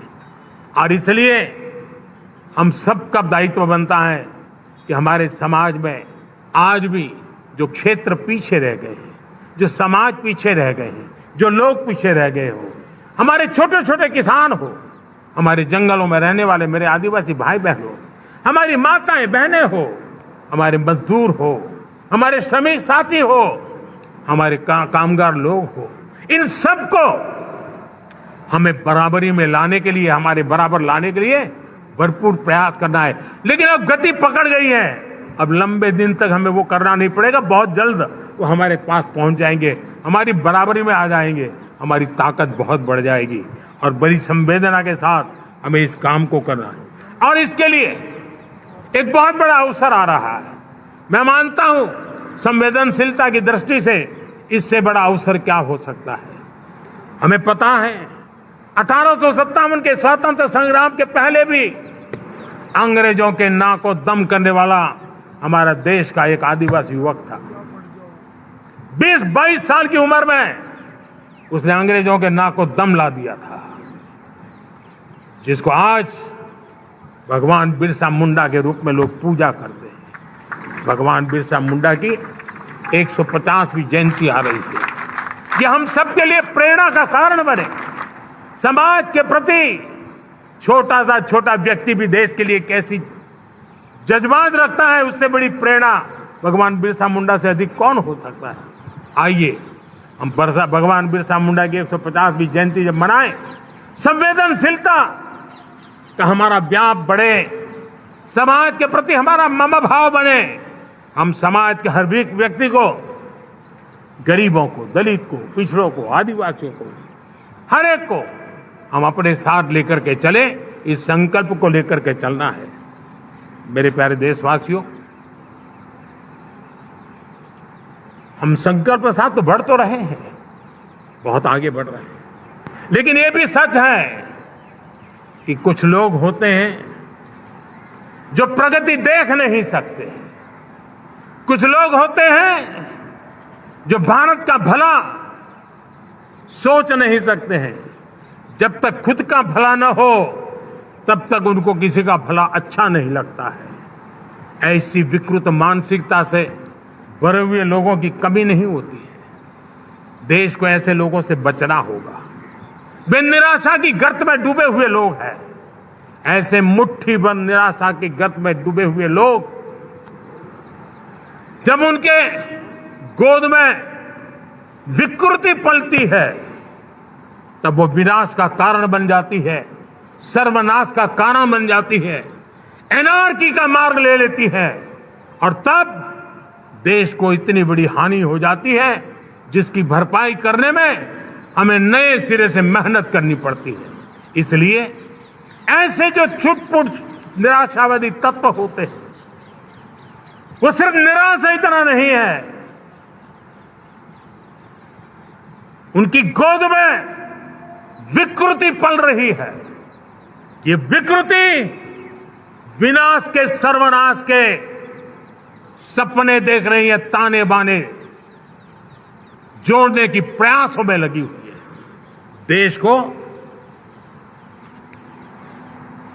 इसे समझना होगा। लेकिन मैं देशवासियों को कहना चाहता हूं कि हम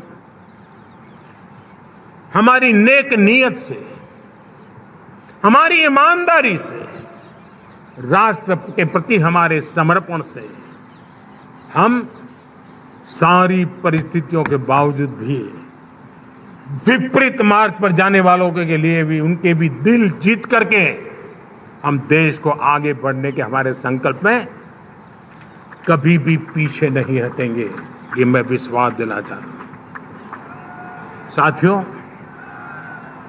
चुनौतियां हैं, अनगिनत चुनौतियां हैं।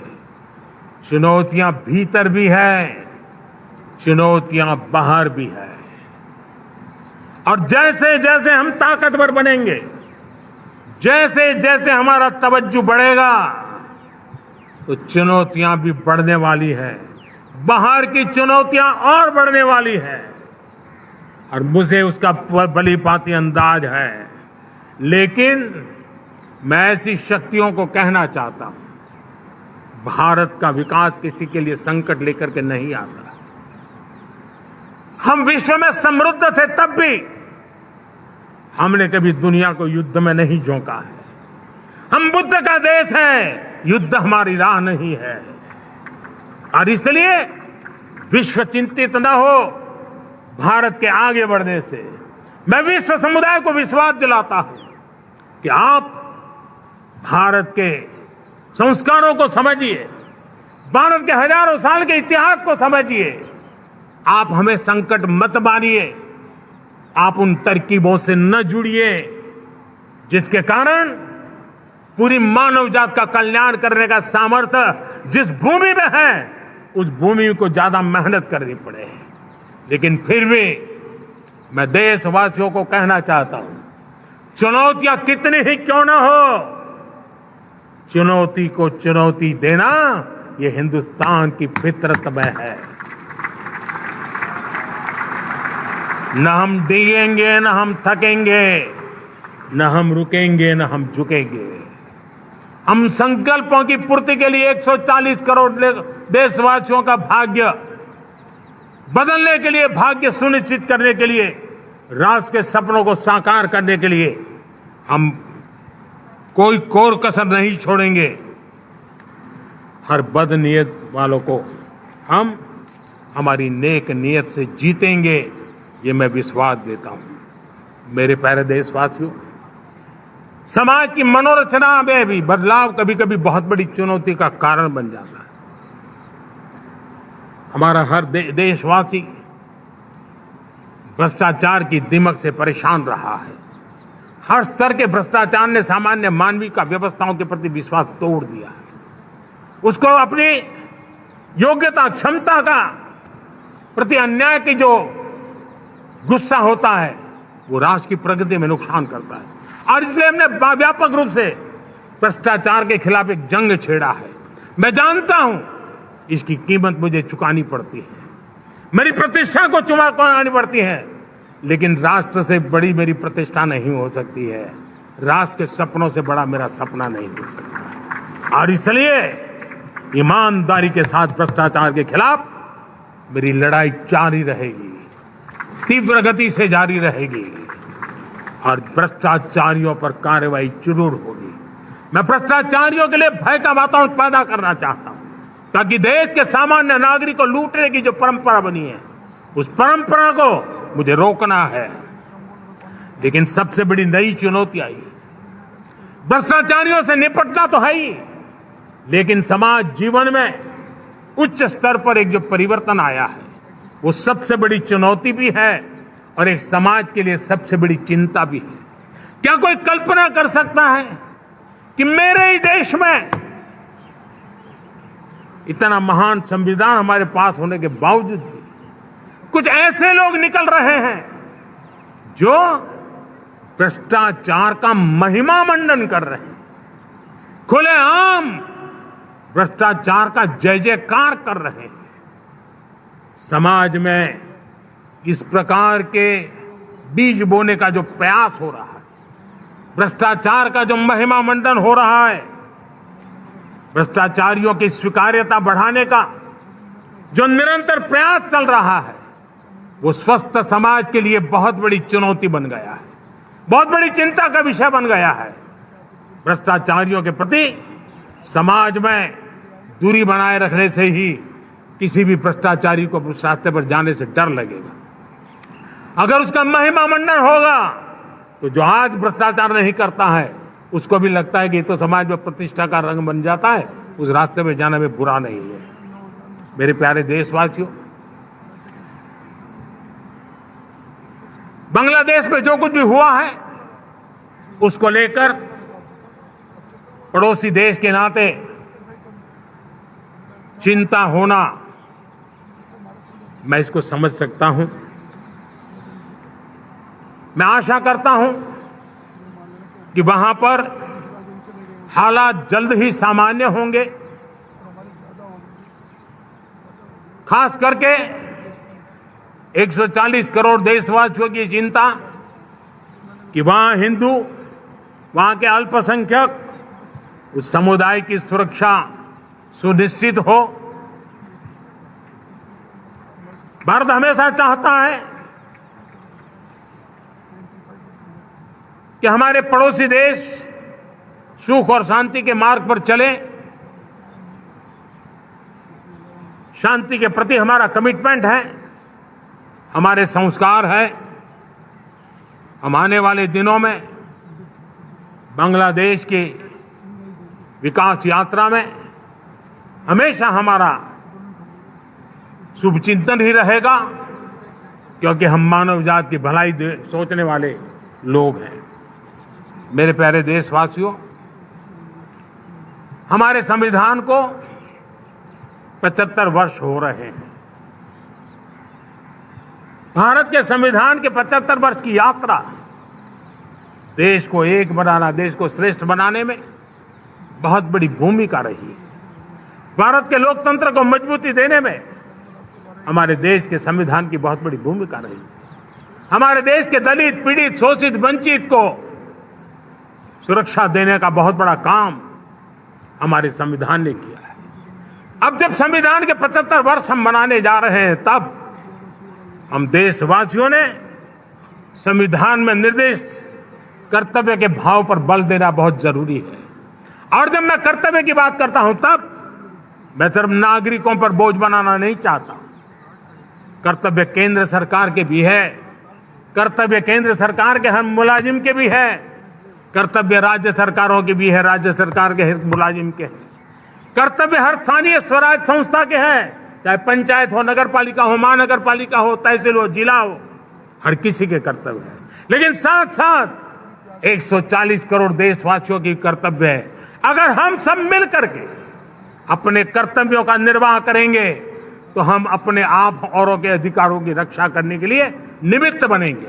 और जब कर्तव्य का पालन होता है तब अधिकारों की रक्षा निहित होती है, उसके लिए कोई अलग से प्रयास करने की जरूरत नहीं पड़ जाती है। मैं चाहता हूं कि हमारे इस भाव को लेकर के हम चलेंगे, हमारा लोकतंत्र भी मजबूत होगा, हमारा सामर्थ्य और बढ़ेगा और हम एक नई शक्ति के साथ आगे बढ़ेंगे।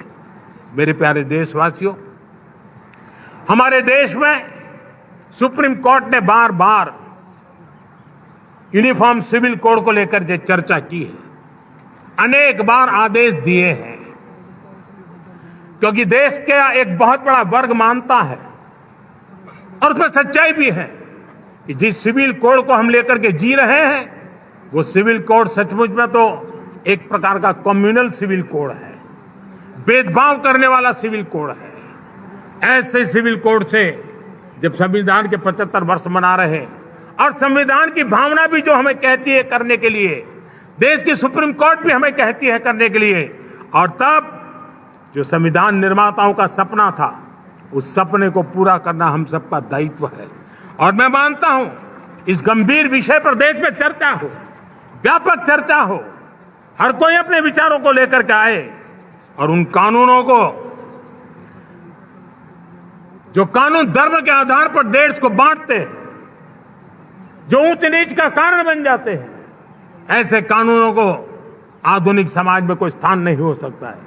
और इसलिए मैं तो कहूंगा अब समय की मांग है कि देश में एक सेकुलर सिविल कोड हो। हमने कम्युनल सिविल कोड में 75 साल बिताए हैं, अब हमें सेक्युलर सिविल कोड की तरफ जाना होगा और तब जाकर के देश में धर्म के आधार पर जो भेदभाव हो रहे हैं, सामान्य नागरिक को जो दूरी महसूस होती है, उससे हमें मुक्ति मिलेगी। मेरे प्यारे देशवासियों, जब मैं देश में एक चिंता हमेशा कहता हूं, परिवारवाद, जातिवाद भारत के लोकतंत्र को